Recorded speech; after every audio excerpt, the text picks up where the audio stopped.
Now, one of the exhibits in the Interpretive Center has special meaning to us here at KTIV and to Siouxland viewers. The exhibit includes Bruce Scheid's combat boots. He served in the U.S. Army in Vietnam before coming to work here at KTIV for 37 years. Bruce died 2 years ago after a battle with pancreatic cancer. His son, Gabe, got the family's first look at the new exhibit with his dad's boots before it opened to the public. KTIV's Al Jones has this story.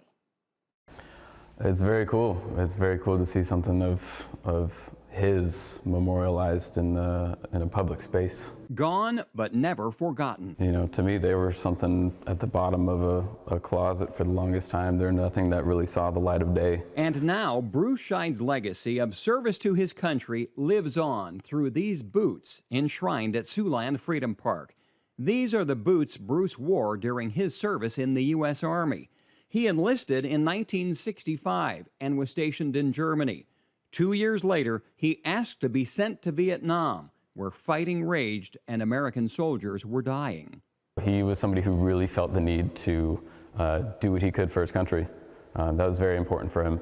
And Bruce's words live on here, too. This quote from him, a permanent fixture inside the Interpretive Center. Most veterans would agree that they developed traits in basic training that influenced their lives forever: integrity, self-discipline, and loyalty. Bruce loved his country, and he loved Siouxland Freedom Park.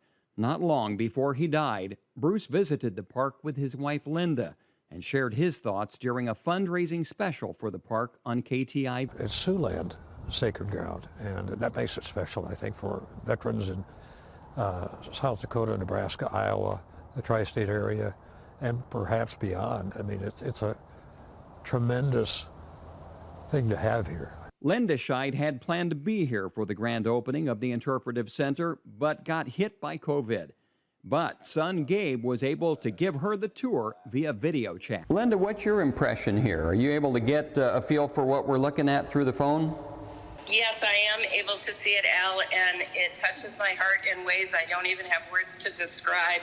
I am so delighted that those boots are going to live there and mean something to people for so long. So, what would Bruce think of all of this? I think at first he would be uncomfortable because he didn't like the limelight, but ultimately he would very, very deeply appreciate it. He was very proud of his service, and I know he'd be really delighted to see those boots taking a place of honor in that important building. He loved that park, and I do too.